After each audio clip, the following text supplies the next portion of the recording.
You can't talk peace and NATO in one sentence. It's not true what you are saying. Because what peace did NATO take to Libya? Look at what you did to Libya. Welcome to Candid Africa, truthful and unapologetic. NATO is not a very peaceful organization. You can't talk peace and NATO in one sentence. It's not true what you are saying. Because what peace did NATO take to Libya? Look at what you did to Libya to date. Because you're going after one man, you destroyed the whole country.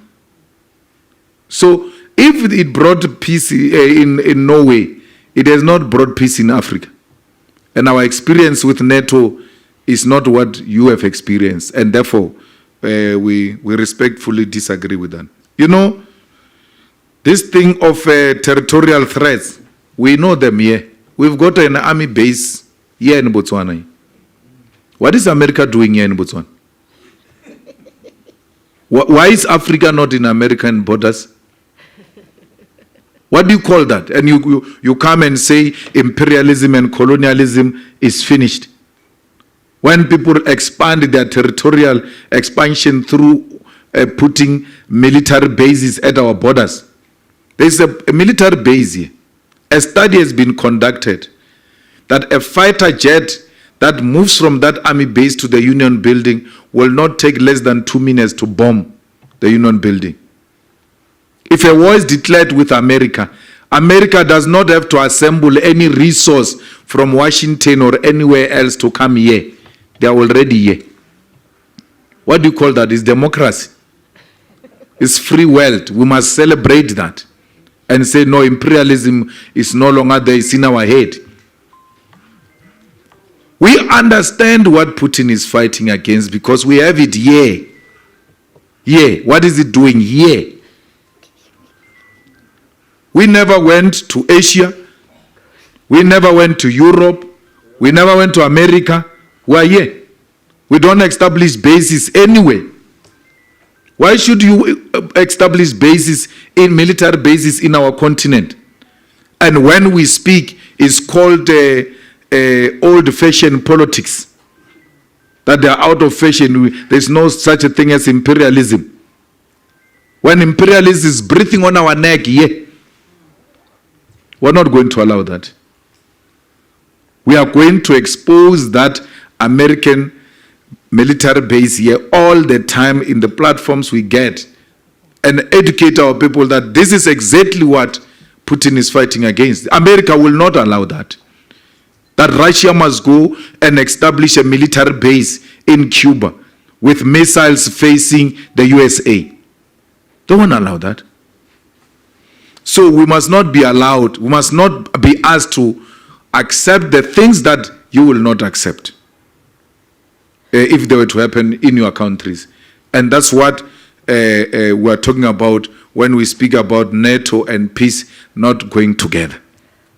So, ladies and gentlemen, it doesn't mean enmity. We're not enemies. We engage robustly. Our policies can be challenged the same way we challenge your policies. We are open for engagement. South Africa is open for investment in our own terms.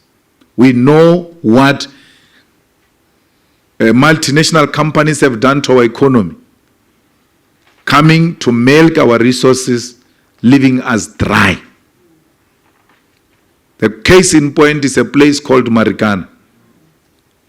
Just go and see what the London mine did there and what Sibanye is doing there.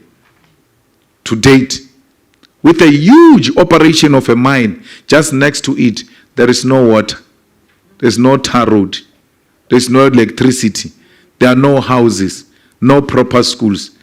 People are squashed in one place. Yet, a stone thrown away, there is a mine.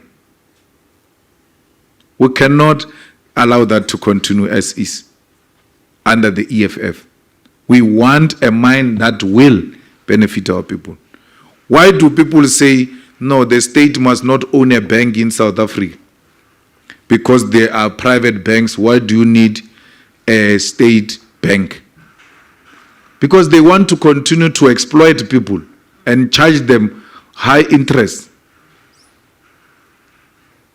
Why do you say you don't want the state to be in the bank, but the state is in hospitals? There is private hospitals, there is state hospitals. There is private schools, there is state schools. There must be private banks and state banks. And the private bank, the private hospitals and schools and private everything, even where the state participate, the private sector still maximize profit, even when there is an option of a state. We will not close them down under the EFF. We'll do what Kenya did. We'll not close private schools. We'll build quality public education where people will abandon private schools and go to public schools like in Kenya, where Kenyans leave private schools because public education is better. That's what we need to do. Private schools are closing in Kenya.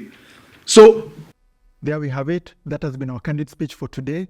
Please feel free to give your opinions in the descriptions below. On this show, we don't tell you how to think or manipulate you. Everybody is open to air the opinion, what you think about the speech. Did you love it? Did you like it? Do you disagree with it? Do you agree with it? Please let us know in the comments below. That's important. Discussing these issues is very important. So with that said, please make sure to like, subscribe, and hit the notification bell. Share this video with friends and family. It's the best way for YouTube to spread this video further, okay? So it's been me, Mikey Mushi from Tunacheki. And always remember, Africa is watching.